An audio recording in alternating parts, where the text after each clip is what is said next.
ভাবি, ও ভাবি, আমার কিছু খাইতে দাও, কলেজ যাবো, দেরি হয়ে গেছে। ভাই শফিক, আমি আজকে রান্না বাড়া কিছু করতে পারি নাই। আমার শরীরের অবস্থা বেশি একটা ভালো না। তোর আজ না খাইয়াই কলেজে যাইতে হইব ভাই। কি কও ভাবি, তোমার শরীর খারাপ, তোমার রান্না বাড়া কিছু করা লাগবো না। আজকে আমি কলেজে যাবো না, বাড়ি ঘরে যা কাজ কাম আছে আমি করবো, তুমি একটু ঘরে যা রেস্ট লও। সবই বুঝলাম, কিন্তু তোর ভাই।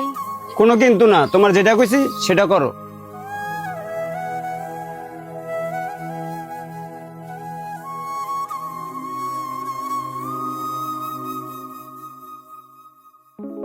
কিরে শফিক, তুই আজকে কলেজে যাস নাই?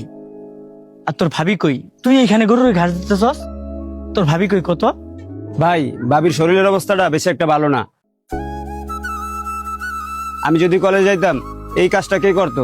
তুমিও তো বাসায় ছিলে না, এ কারণে আমি আজকে কলেজে যাই নাই। কি কস ভাই? আচ্ছা ঠিক আছে, তুই কাজ কর, আমি তোর ভাবির একটু দেখে আসি।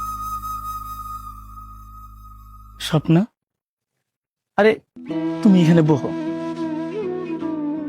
এই কি অবস্থা তোমার? তোমার শরীর খারাপ।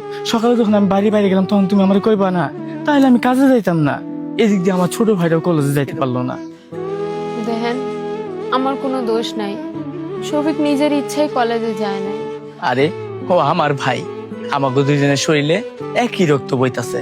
আর আমাকে দুইজনের যে শাসন করছে, যে শিক্ষা দিছে, সেই মানুষও একজনই। আর আমাকে বাবা মা না কোনোদিন আমাকে খারাপ শিক্ষা দেয় নাই। দেখো, ওর কলেজে 2 দিন পর পরীক্ষা শুরু হয়ে যাইব। ও নিজের ভবিষ্যতের কথা একবারও ভাবে নাই, তোমার কথা ভাবছে। সত্যি, আপনি আর আপনার ভাই, আপনাকে দুইজনের কোনো তুলনাই হয় না। দেখো, এখন কথা কয়ে সময় নষ্ট করার কোনোই দরকার নেই। তুমি আমার সাথে চলো, ডাক্তারের কাছে গিয়া তোমার জন্য ওষুধ নিয়ে আসি।